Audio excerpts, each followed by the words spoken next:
Drake, once untouchable, now under fire. From chart-topping hits to canceled tours, legal battles, and public backlash, the story of how one of the biggest names in music may have just embarrassed himself into isolation. This is the unraveling of Drake versus Kendrick Lamar, UMG, and the world. Let's rewind. Drake, one of the most successful recording artists of all time, found himself in a lyrical feud with Kendrick Lamar.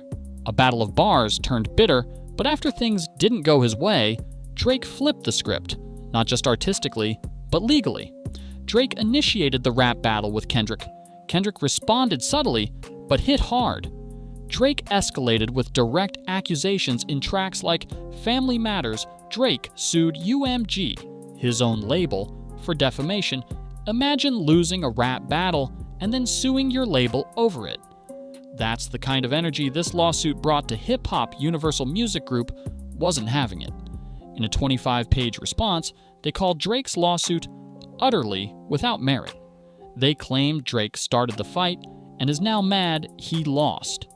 Cited legal precedent, not fan tweets, called Kendrick's lyrics protected speech, accused Drake of hypocrisy.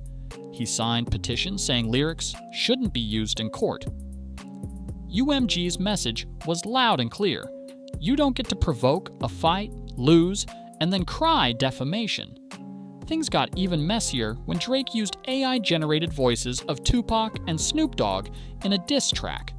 In the simulated voice of Tupac, he accused Kendrick of disturbing rumors involving underage girls. So why did it backfire? Tupac is sacred in hip-hop culture fans. Artists and even industry leaders saw it as distasteful. Tupac's estate was reportedly furious. Instead of hurting Kendrick, it made Drake look desperate, petty, and reckless. Then came the cancellations. Drake scrapped his Australia and New Zealand tour, citing scheduling conflicts. But fans weren't buying it. What really happened? Reports of low ticket sales, empty crowd videos surfaced. Drake continued to make appearances. So was he really too busy? The optics, bad. The speculation, even worse. Drake was no longer the invincible icon. Meanwhile, Kendrick Lamar didn't have to say much. His album G and X quietly dominated charts with minimal promo. The track Luther became a cultural moment. While Drake's team allegedly tried to push fake trends, paying influencers, using UGC farms, looping streams overnight, and organizing mass album purchases. Industry reacts. Allegations of fake marketing hurt credibility. Even loyal fans began questioning tactics. Compared to Kendrick's organic success, it looked like a desperate play. It wasn't just a bad look. It damaged the authenticity Drake once thrived on. The most telling part of all this? Drake looks lonelier than ever in the industry. What's changed? Fewer collaborations. Streaming platforms no longer prioritize him. Brands have paused partnerships. Legal disputes make him seem volatile. From top of the charts to top of the court docket, Drake's grip on culture is slipping. Drake's not just losing fans, he's losing the mystique that once made him untouchable.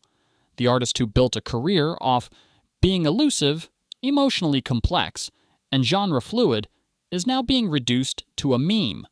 Once seen as the guy who could do no wrong, now painted as insecure, petty, and out of touch. Memes mock his lawsuit, tour flops, and lyricism. There was a time when every Drake drop felt like a cultural event. Now, it feels like damage control. The sympathy play isn't working. On-stage comments about betrayal and feeling alone are being met with skepticism. Critics argue he's weaponizing vulnerability to avoid accountability. Fans are tired of hearing the same emotional narratives recycled. People used to connect with Drake's vulnerability. But when that same vulnerability is used to shield ego-driven behavior, it loses its power.